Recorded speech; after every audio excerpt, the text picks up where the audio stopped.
Now we're going to focus on a couple of relationships that are kind of tricky. They come up all the time in the real world, but they can be tricky for people and people stumble over them. Okay, we don't want to stumble over them, so we're going to focus on them for a few minutes. Okay, take a look at this. Not both S and D, and both not S and not D. Okay, just looking at them in the abstract, do you think you can tell what the difference is? Not both S and D, both not S and not D. Imagine you're looking at a menu.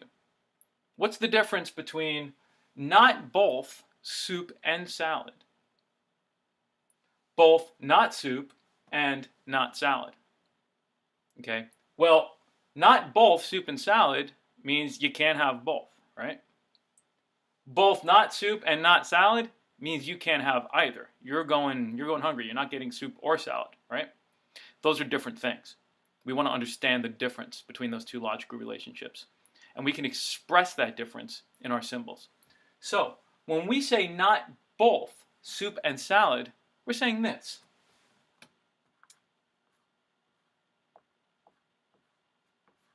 Okay? We're saying it is not the case that you can have soup and salad. Okay? We're denying the possibility that these things are both going to be true. Remember what an and statement means. It means both these things are true. So when we put a negative here, we're saying it's not the case that both these things are true. It's not the case you can have soup and salad. But that's different than saying this.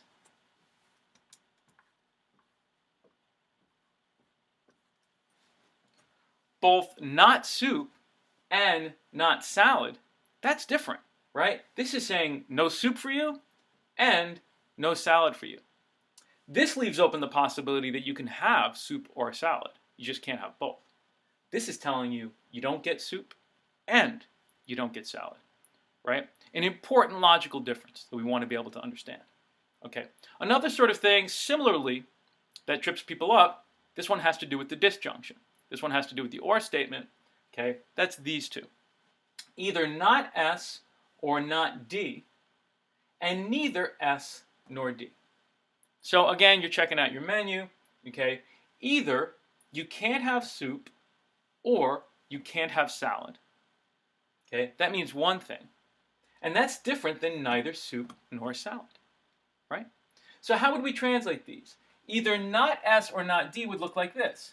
No soup or no salad. Okay? Neither soup nor salad looks like this. It is not the case that you can have either soup or salad, right? So these are different logical relationships. Okay, not S or not D means something than neither S nor D. Now, there are some relationships that exist between all of these, but I don't want to confuse you about those yet. Okay, for now, I just want to make sure that we can get from the English language into our symbols. So when we start thinking about how all these things relate, okay, we've got that accomplished at least. So here's two of our trouble spots. I want to deal with one more set of trouble spots, okay, and then we're getting there.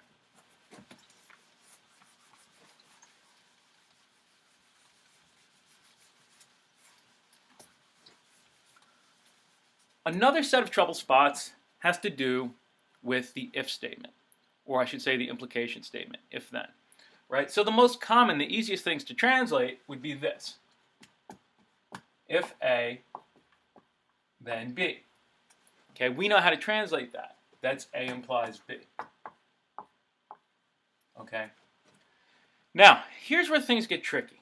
Okay? Imagine you come across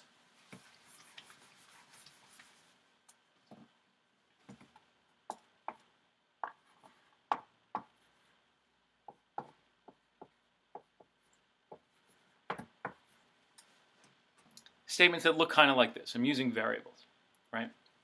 Okay. So, X if Y. How do you think you would translate that? Well, X if Y is really saying the same thing as if Y is the case, then X is the case. The word if happens to be in the middle of the statement, okay? But that doesn't change it logically, right? So think about it. If your friend said to you, I'll go out tonight, if you can lend me 30 bucks, right? That means the same thing as if you can lend me 30 bucks, I'll go out tonight. So we don't want to get thrown by the fact that sometimes people throw the word if in the middle of a sentence, right? If you lend me $30, I can go out tonight means the same thing as I can go out tonight if you lend me 30 bucks. So when we come across something like this, X if Y, okay, we don't want to get thrown by the fact that the if is in the middle of the statement. Okay, we know X if Y means the same thing as if Y then X. And that's how this would get translated. Here's where things get a little tricky. If you see only if, that's a little different than just if. That's a different logical relationship than merely if. Okay? When I say X only if Y, I'm not saying that if you lend me 30 bucks, I can go out. Okay? I'm saying I can go out only if you lend me 30 bucks. Okay? What's the difference? In this relationship, if you lend me 30 bucks, I can go out. Well, that's consistent with, for example, you finding $30 on the floor. Then you might go out. Or someone else maybe would lend you some money. Then you could still go out. In other words, if you say, if you lend me 30 bucks, I can go out, okay, you're not saying that that's the only possible way you can go out. You're just saying, all right, hey, if you lend me the 30 bucks, I can go out. But if you say that I can go out only if you lend me $30, what you're saying is that you are my last chance, okay? I need your $30. Without your $30, I can't go out, right? There's no other way I'm possibly going out. So when we say X only if Y, that's translated differently. That's translated like this. Okay? Notice the difference between these two. Okay? I can go out only if you lend me $30. Why do we translate that like this? Because that means that if you're out, then you must have been lent that $30. Okay? Let me give you one more example because I realize this is a little tricky.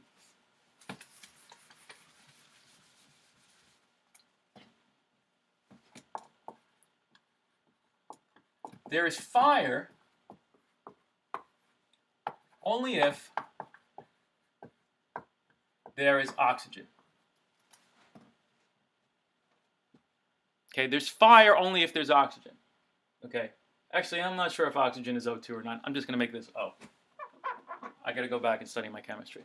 There is fire only if there is oxygen. Okay, so how are we going to translate that? Are we going to translate that as this? Are we going to translate that as this? What do you think? There is fire only if there's oxygen. Okay? Think about what this means. This means if there's oxygen, then there's fire. That's clearly not the case, right? We know that this happens to be a false statement, right? Right now in this room there's oxygen, but there's no fire. But what does this mean? This means if there's fire, then there must be oxygen. If fire is there, then oxygen is there. This is the correct answer, right? To say there is fire only if there is oxygen, okay, we say if F, then O, right? Again, the point being that only if is a different relationship than if.